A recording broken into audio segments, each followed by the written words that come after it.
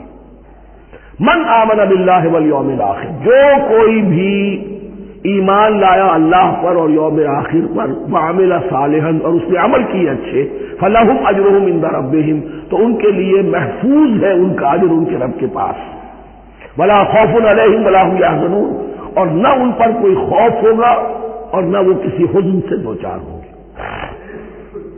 ظاہر الفاظ کے اعتبار سے دیکھیے کہ یہاں ایمان بالرسالت کا ذکر نہیں ہے۔ ویسے تو اگر کوئی اس سے یہ غلط استدلال کرتا ہے اس کا پہلا جو اصولی جواب ہے وہ تو یہ ہے کہ ایسی حدیثیں بھی موجود ہے من قال لا الہ الا اللہ دخل الجنہ، تو اس کی کیا معنی ہے؟ صرف کہنے سے جنت میں داخل ہو جائیں گے، کسی عمل کی ضرورت نہیں؟ جواب یہ دیا جائے گا پورے قرآن کو سامنے رکھو، پورے حدیث کے ذخیرے کو سامنے رکھو، کسی ایک جگہ سے کوئی ایک نتیجہ نکال لینا وہ صحیح نہیں۔ لیکن اس کے علاوہ وہ اصول جو میں بیان کر چکا ہوں کہ یہ سلسلہ شروع کہاں سے ہوا ہے؟ 5واں رکوع، وآمنوا بما انزلت مصدقا لما معكم ولا تكونوا اول كافر به، انہیں ایمان کی زوردار دعوت سے تو یہ ساری بات شروع ہوئی ہے۔ اب فصاحت اور بلاغت کا یہ تقاضا ہے کہ بار بار اس کو دہرایا نہ جائے، وہ بات انڈرسٹوڈ رہے گی، مقدر رہے گی، سمجھی جائے گی کہ ہر جگہ پر وہ موجود ہے، اس لیے کہ ساری گفتگو ہو رہی ہے اسی کے حوالے سے۔ وآمنوا بما انزلت مصدقا لما معكم ولا تكونوا اول كافر به ولا تشتروا بآياتي ثمنا قليلا وإياي فاتقون۔ اس حوالے سے یوں سمجھیے اب اس آیت کو کہ یہاں پر کچھ الفاظ محذوف مانے جائیں گے۔ ان الذين آمنوا والذين هادوا والنصارى والصابئين من آمن بالله واليوم الآخر وعمل صالحا في أيامهم فلهم اجرهم عند ربهم ولا خوف عليهم ولا هم يحزنون۔ ہر دور میں جبکہ ابھی حضرت عیسیٰ نہیں آئے تھے تو جو بھی یہودی تھے اس وقت تک حضرت موسیٰ کے ماننے والے، وہ جو بھی اللہ پر ایمان رکھتے تھے اور نیک عمل کرتے تھے، آخرت کو مانتے تھے، ان کی نجات ہو جائے گی۔ لیکن حضرت عیسیٰ کے آنے کے بعد ان کو نہیں مانا، اب وہ کافر قرار پائے۔ لیکن اب حضرت عیسیٰ کے آنے کے بعد جب تک حضور نہیں آئے جو بھی مانتا ہے، لیکن یہ کہ شرط یہی ہوگی کہ اپنے اپنے زمانے میں اصل میں نفی جس بات کی جا رہی ہے وہ یہ ہے کہ یہ نہ سمجھو کہ کسی گروہ میں ہونے سے نجات ہوتی ہے۔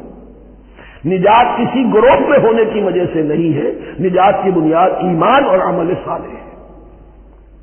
کسی رسول پر ایمان لانا اپنے دور کے رسول پر وہ تو لازم ہے، لیکن یہ ہے کہ اس پر ایمان تو لے آئے اور عمل صالح نہیں ہے تو نجات نہیں ہوگی۔ تو یہ اپنے اپنے دور میں اپنے اپنے زمانے میں ہر امت کے لیے وَلِكُلِّ أُمَّةٍ أَجَلٌ قرآن مجید کے ایک مقام پر آیا ہے، ہر امت کے لیے ایک خاص معین مدت ہے۔ اس معینہ مدت میں اب ظاہر بات ہے جو لوگ حضور کی بعثت سے پہلے فوت ہو گئے ان پر تو کوئی ذمہ داری نہیں کہ حضور پر ایمان لانے کی، اور ایسے لوگ تھے، ایسے موحدین مکے میں موجود تھے جو یہ کہتے تھے کعبے کے پردے پکڑ پکڑ کر، اے اللہ ہم صرف تجھے پوجنا چاہتے ہیں، صرف تیری بندگی کرنا چاہتے، لیکن جانتے نہیں کیسے کریں۔ یہ بات موجود تھی اور ان کا انتقال بھی ہو گیا۔ یہ زید، سعید ابن زید، سعید جو حضرت عمر کے بہنوئی تھے اور وہ عشرہ مبشرہ میں سے ہیں، ان کی اہلیہ حضرت فاطمہ بنت خطاب، ان دونوں کے ایمان کو اللہ نے ذریعہ بنایا حضرت عمر کے ایمان کا، اور یہ والد تھے سعید کے زید، وہ یہ کہتے ہوئے دنیا سے چلے گئے حضور کی ابھی بعثت ہی نہیں ہوئی تھی، اے اللہ میں صرف تیری بندگی کرنا چاہتا ہوں، کیسے کروں یہ نہیں جانتا۔ اسی کو ذہن میں رکھیے، اہدنا الصراط المستقیم جو میں نے کہا تھا، ایک سلیم الفطرت انسان، سلیم العقل انسان توحید تک پہنچ جاتا ہے، آخرت کو پہچان لیتا ہے، لیکن اب کیا کروں؟ اس شریعت کے لیے، ان احکام کے لیے وہ دستے سوال دراز کرنے پر مجبور ہے۔ الحمدللہ رب العالمین الرحمن الرحیم مالک یوم الدین ایاک نعبد و ایاک نستعین اہدنا الصراط المستقیم۔ اسی صراط المستقیم کی دعا کا یہ جواب اب آئے گا، شروع ہوگا سورہ بقرہ سے، یہ کرو یہ نہ کرو، یہ فرض ہے، یہ تم پر لازم کیا گیا، یہ چیز حرام کی گئی، وغیرہ وغیرہ۔ ان الذين آمنوا والذين هادوا والنصارى والصابئين من آمن بالله واليوم الآخر وعمل صالحا، اور محذوف الفاظ فی ازمنتہم، اپنے اپنے زمانے میں، یا فی ایامہم، فلہم اجرہم عند ربہم ولا خوف علیہم ولا هم یحزنون۔ وَإِذْ أَخَذْنَا مِيثَاقَكُمْ وَرَفَعْنَا فَوْقَكُمُ الطُّورَ، اور ذرا یاد کرو جب کہ ہم نے تم سے عہد لیا، قول و قرار لیا، اور تمہارے اوپر اٹھا دیا طور کو، پہاڑ کو۔ جب تورات دی گئی تو اس وقت ایک کیفیت معجزانہ طور پر ایسی پیدا کی گئی، ان کے اوپر ایک روج ڈالنے کے لیے اور خشیت قلب میں پیدا کرنے کے لیے کوہ طور اٹھا کر معلق کر دیا گیا۔ اس وقت کہا گیا خذوا ما آتیناکم بقوۃ، تو اس قول و قرار کے وقت ایک معجزے کی شکل یہ ہوئی تھی۔ وَإِذْ أَخَذْنَا مِيثَاقَكُمْ وَرَفَعْنَا فَوْقَكُمُ الطُّورَ خُذُوا مَا آتَيْنَاكُمْ بِقُوَّةٍ وَاذْكُرُوا مَا فِيهِ لَعَلَّكُمْ تَتَّقُونَ، پکڑو اس کو مضبوطی کے ساتھ جو ہم نے تمہیں دیا ہے، اس کتاب کو، تورات کو، اس شریعت کو، اس احکام کو۔ وَاذْكُرُوا مَا فِيهِ، اور یاد رکھو اسے جو کچھ کہ اس میں ہے، لَعَلَّكُمْ تَتَّقُونَ، تاکہ تم بچ سکو۔ ثُمَّ تَوَلَّيْتُم مِّن بَعْدِ ذَلِكَ، پھر تم نے روگردانی کی اس کے بعد، اس میثاق کو توڑا، میثاق الست کو توڑا تھا، اور دوسرے یہ میثاق شریعت جو تم سے لیا گیا اس کو بھی توڑا۔ ثم تولیتم من بعد ذلك فلولا فضل اللہ علیکم ورحمتہ لکنتم من الخاسرین، پھر اگر اللہ کا فضل تمہارے شامل حال نہ ہوتا اور اس کی رحمت تمہاری دستگیری نہ کرتی رہتی، بار بار تمہیں معاف کیا، تمہیں مہلت دی، تو اگر یہ چیز نہ ہوتی تو اسی وقت سے تم خسارہ پانے والے اور تباہ ہونے والے ہو جاتے۔ وَلَقَدْ عَلِمْتُمُ الَّذِينَ اعْتَدَوْا مِنكُمْ فِي السَّبْتِ، اور تمہیں خوب معلوم ہے تم میں سے وہ لوگ جنہوں نے سبت کے قانون کو توڑا، حد سے تجاوز کیا۔ یہ واقعہ تفصیل کے ساتھ سورہ اعراف میں آئے گا کہ ان کی شریعت میں ہفتے کا روز معین کر دیا گیا تھا، کوئی دنیاوی کام نہیں ہوگا۔ آج بھی وہ لوگ جو ہے سبت کو، جو بھی پریکٹسنگ جیوز ہیں، وہ اس کی پابندی کرتے ہیں، وہ بڑی شدت سے کرتے ہیں۔ لیکن ایک زمانے میں ایک خاص ان کا قبیلہ تھا کہ جس نے ایک بڑے ہی شرعی ہیلہ ایجاد کر کے اس قانون کی دھجیاں بکھیری، تفصیل ہم پڑھیں گے سورہ اعراف میں۔ وَلَقَدْ عَلِمْتُمُ الَّذِينَ اعْتَدَوْا مِنكُمْ فِي السَّبْتِ، تمہارے علم میں ہے تمہارے وہ لوگ کہ جنہوں نے سبت کے قانون کے ضمن میں خلاف ورزی کی، فَقُلْنَا لَهُمْ كُونُوا قِرَدَةً خَاسِئِينَ، تو ہم نے کہہ دیا ان کو کہ ہو جاؤ ذلیل بندر، ان کی شکلیں بس کر دی گئی، انہیں بندروں کی شکل میں تبدیل کر دیا گیا۔ فَجَعَلْنَاهَا نَكَالًا لِمَا بَيْنَ يَدَيْهَا، پھر ہم نے اس واقعے کو یا اس بستی کو ایک بنا دیا مثال، لوگوں کے لیے ان کی عبرت کے سامان بنا دیا، ان کے لیے بھی جو سامنے موجود تھے اس زمانے کے لوگ، اور ان کے لیے بھی جو بعد میں آنے والے تھے، وَمَوْعِظَةً لِّلْمُتَّقِينَ، اور اسے ایک نصیحت، ایک سبق آموزی کی بات بنا دیا اہل تقویٰ کے لیے۔ وَإِذْ قَالَ مُوسَىٰ لِقَوْمِهِ إِنَّ اللَّهَ يَأْمُرُكُمْ أَن تَذْبَحُوا بَقَرَةً، اور یاد کرو جب کہ موسیٰ نے اپنی قوم سے کہا یقیناً اللہ تمہیں حکم دیتا ہے کہ ایک گائے کو ذبح کرو۔ یہ واقعہ میں پہلے آپ کو بتا دوں، پھر ہم یہ آیات تیزی سے پڑھ لیں گے۔ بنی اسرائیل میں ایک شخص قتل ہو گیا، عامر نامی، اور قاتل کا پتہ نہیں چل رہا تھا۔ اللہ تعالیٰ نے حضرت موسیٰ کے ذریعے سے حکم دیا کہ ایک گائے کو ذبح کرو اور اس کے جسم کے ایک ٹکڑے سے اس مردے کو چھوؤ، وہ جی اٹھے گا اور وہ بتا دے گا میرا قاتل کون ہے۔ اب یہ کہ یہ معجزات کی شکل ہے جو بار بار آ رہے ہیں، اور سابق اس امت کے اندر معجزات کا آپ کو بہت عمل دخل ملے گا۔ اس میں ایک تو یہ کہ گائے کو ذبح کرنا، وہ گائے کے تقدس کا جو ان کے دل میں ذہن میں تھا، تو ذبح کرنے سے اس کے اوپر بھی گویا کہ ایک تلوار چلائی گئی، اور پھر انہیں دکھا بھی دیا گیا کہ ایک آدمی زندہ بھی ہو سکتا ہے، بعد سے بعد الموت کا بھی ایک نقشہ دکھا دیا گیا انہیں۔ لیکن انہیں جب یہ حکم ملا اور ان کے دلوں کے اندر وہ بچڑے کی اور گائے کی تقدیس جو ہے وہ پلی ہوئی تھی، اب انہوں نے سوال کر کے کسی طریقے سے بچنے کے لیے مین میخ نکالی، کیسی گائے ہو، کیا رنگ ہو، کس طرح کی ہو، کس عمر کی ہو۔ پھر آخر یہ کہ جب ہر طرف سے گھیراؤ ان کا ہو گیا اور سب چیزیں جو ہیں ان کے سامنے واضح کر دی گئی، تب انہوں نے یوں سمجھیے چاروں ناچار بابل ناخواستہ اس حکم پر عمل کیا۔ بس اب ترجمہ کر لیجیے۔ وَإِذْ قَالَ مُوسَىٰ لِقَوْمِهِ إِنَّ اللَّهَ يَأْمُرُكُمْ أَن تَذْبَحُوا بَقَرَةً، اور یاد کرو جب کہ موسیٰ نے کہا اپنی قوم سے کہ اللہ حکم دیتا ہے تمہیں کہ ایک گائے کو ذبح کرو۔ قَالُوا أَتَتَّخِذُنَا هُزُوًا، انہوں نے کہا کہ آپ ہمارے ساتھ کوئی ٹھٹھا کر رہے ہیں، مذاق اڑا رہے ہیں، یہ کیا بات آپ کہہ رہے ہیں؟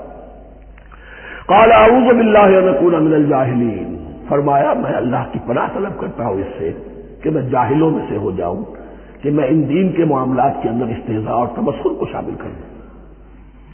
قالوا ادع لنا ربك يبين لنا ما هي، اب انہوں نے کہا اچھا ایسی بات ہے تو ذرا اپنے رب سے دعا کیجئے کہ وہ ہم پر واضح کر دے کہ وہ کیسی ہو۔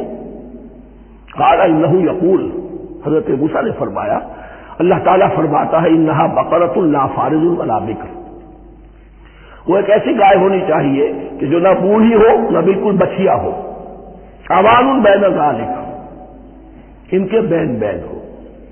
فَفَعَلُوا مَا تُؤْمَرُونَ، تو اب کر گزرو جو تمہیں حکم دیا گیا۔ قَالُوا ادْعُ لَنَا رَبَّكَ يُبَيِّن لَنَا مَا لَوْنُهَا، اب انہوں نے پھر کہا ذرا ایک دفعہ اور دعا کیجیے اپنے رب سے جو ہمیں بتا دے اس کا رنگ کیسا ہونا چاہیے۔ قَالَ إِنَّهُ يَقُولُ إِنَّهَا بَقَرَةٌ صَفْرَاءُ فَاقِعٌ لَوْنُهَا تَسُرُّ النَّاظِرِينَ، فرمایا اللہ فرماتا ہے کہ وہ گائے ایسی ہونی چاہیے زرد رنگ، شوخ رنگ، شوخ زرد رنگ کی، چمکیلی، جو دیکھنے والوں کو خوب اچھی لگے، پسند آئے، دل میں کھب جانے والی۔ اب جو زیادہ سے زیادہ ان کے ہاں مقدس سمجھے جاتے تھے گائے، رفتہ رفتہ سوال کر کے اگر پہلے ہی حکم پر وہ کر دیتے تو کسی بھی گائے کو ذبح کر دیتے، لیکن یہاں گھیراؤ ان کا ہو رہا ہے کہ جس کی تقدس کا ان کے ذہن میں زیادہ سے زیادہ تاثر ہے اسی کو واضح کیا جائے۔ قالوا ادع لنا ربك يبين لنا ما هي، پھر انہوں نے کہا ذرا اللہ سے دعا کیجئے اور وہ ہمیں یہ بتائے کہ وہ کیسی ہو۔ ان البقرہ تشابہ علینا، یقیناً ہم کچھ شبے میں پڑ گئے ہیں، یہ گائے کا معاملہ مشتبہ ہو گیا ہے ہم پر۔ قال انه يقول، فرمایا اللہ فرماتا ہے انها بقرة لا ذلول تثير الارض ولا تسقي الحرث، وہ ایک ایسی گائے ہونی چاہیے کہ جو کوئی جس سے مشقت نہ لی جاتی ہو، نہ وہ ہل جوتتی ہو اور نہ وہ رہٹ کا پانی کھینچتی ہو۔ تسیر الارض، نہ تو وہ زمین کو جوتنے میں ہل چلانے میں کام نہیں لی جائے، ولا تسقي الحرث، اور نہ کھیتی کو پانی پلانے کے لیے وہ پانی کھینچنے میں استعمال کیا جائے۔ مسلمتن، اور پوری سالم ہونی چاہیے، یک رنگ، لا شیۃ فیہا، اس میں کسی دوسرے رنگ کا کوئی داغ تک نہ ہو۔ اب کیا کرتے، گھیراؤ میں آ گئے۔ قالوا الآن جئت بالحق، کہا انہوں نے کہ ٹھیک ہے اب تو آپ نے بات جو ہے پوری طریقے سے واضح کر دی. فذبحوها وما كانوا يفعلون، تب انہوں نے اس کو ذبح کیا اور وہ کرنے والے نہیں تھے، دل میں نہیں تھا، باجل ناخواش تھا. اب دیکھیے یہاں ترتیب ذرا واقعے کی جو ہے مختلف ہو گئی ہے. جو اس ذبح بقرہ کا سبب تھا وہ بعد میں بیان ہو رہا ہے. تورات میں چونکہ واقعات کو اس طریقے سے بیان کیا ہے لہذا وہاں ترتیب دوسری ہے. وَإِذْ قَتَلْتُمْ نَفْسًا فَادَّارَأْتُمْ فِيهَا، اور یاد کرو جب کہ تم نے ایک جان کو قتل کیا تھا اور اس کا الزام تم ایک دوسرے پر لگا رہے تھے، یعنی کسی کا پتہ نہیں چل رہا تھا قاتل کون ہے. وَاللَّهُ مُخْرِجٌ مَا كُنتُمْ تَكْتُمُونَ، اور اللہ تعالیٰ فیصلہ کر چکا تھا کہ جو کچھ تم چھپا رہے ہو اسے نکال کر رہے گا، واضح کرے گا. فَقُلْ اضْرِبُوهُ بِبَعْضِهَا، تو ہم نے حکم دیا کہ اس کی لاش کو اس گائے کے ایک ٹکڑے سے، اس کے جسم کے ایک حصے سے ضرب لگاؤ. کذالک یحیی اللہ الموتیٰ، اور دیکھو اس طریقے سے اللہ مردوں کو زندہ کر دے گا. تھوڑی دیر کے لیے وہ زندہ ہوا، اس نے اپنے قاتل کا نام بتا دیا. وَیُرِیکُمْ آیاتہ لَعَلَّکُمْ تَعْقِلُونَ، اور وہ تمہیں دکھاتا ہے اپنی آیات تاکہ تم عقل سے کام لو.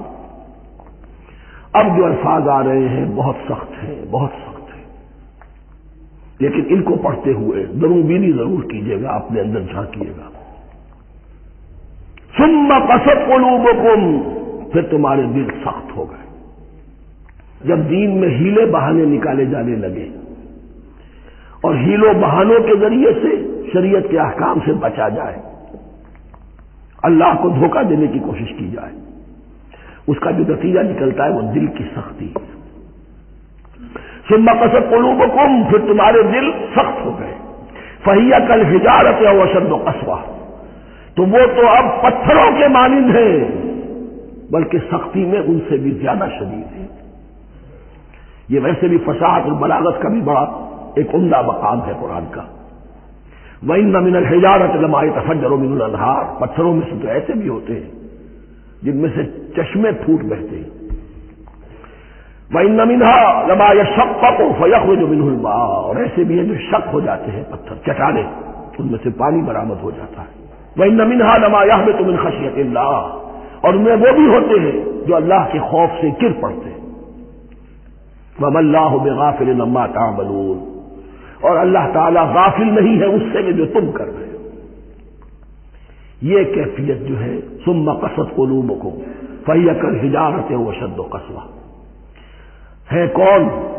یا بنی اسرائیل اذکروا نعمتی التی انعمت علیکم وانی فضلتکم علی العالمین، جن پر 1400 برس ایسے گزرے کہ کوئی لمحہ ایسا نہ تھا کہ نبی موجود نہ ہو، جنہیں 3 کتابیں دی گئی. لیکن یہ کہ اپنی بدعملی، عقائد میں بھی مین بیخ کر کے اپنے آپ کو بچانے کے راستے نکال لینا، اعمال میں بھی ہیلوں کے ذریعے سے، کتاب الحیل کے ذریعے سے اپنے آپ کو ذمہ داریوں سے مبرہ کر لینا، اس کا نتیجہ پھر یہ نکلتا ہے. اللہ تعالیٰ مجھے اور آپ کو اس انجام بد سے بچائے. بارک اللہ لی ولکم فی القرآن العظیم ونفعنی وإیاکم بالآیات والذکر الحکیم.